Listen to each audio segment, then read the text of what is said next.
స్థానిక ప్రజలతో కలిసి ఆందోళన బాట చేపడతామని ప్రభుత్వాన్ని హెచ్చరించారు.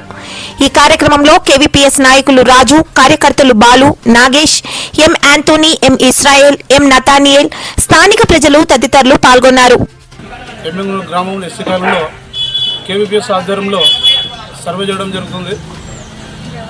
రాష్ట్ర కమిటీ పిలుపు మేరకు ఈరోజు కేవీపీఎస్ ఆధ్వర్యంలో సర్వే చేస్తున్నాము.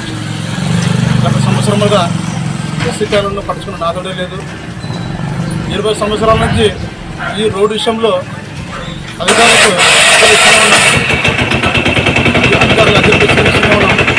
అధికారులు కూడా ఏం పట్టించుకోవడం లేదు. యూత్ కూడా చాలా మంది యూత్ కూడా జీవనాధారం కూడా ఎక్కడ లేదు. ఇప్పుడేమీ ఫ్యాక్టరీలు కానీ ఏం లేదు. యూత్ బతకడానికి కూడా చాలా ఇబ్బంది అయిపోయింది. ముఖ్యంగా స్టూడెంట్స్ కూడా ఉద్యోగాలు కూడా లేవు. స్టూడెంట్స్ కూడా సూపర్ 6 పథకాలను గవర్నమెంట్ చెప్పినారు. ఈ సూపర్ 6లో ఈ రోజు కూడా ఒకటి కూడా అమలు కాలేదు. అలాగే స్టూడెంట్స్ని కూడా ఆదుకోవాలా. ఎస్సీ కాలంలో ప్రజలు చాలా ఇబ్బంది పడుతున్నారు. 20 సంవత్సరాల నుంచి కూడా చూస్తున్నాం. ఇక్కడ రోడ్డు 20 సంవత్సరం ఎవరు ఏ నాదులు కానీ పరచుకోవడం లేదు. ఎస్సీ కాలం drainage problem, water problem, road issue problem జరుగుతుంది. అదేవిధంగా మన మధ్యలో ఉన్నటువంటి శ్రమకాలమైనటువంటి నాయకులు మాట్లాడతాం. అధికారులకు నమస్కారం సార్. మేము పట్టించుకునే మమ్మల్ని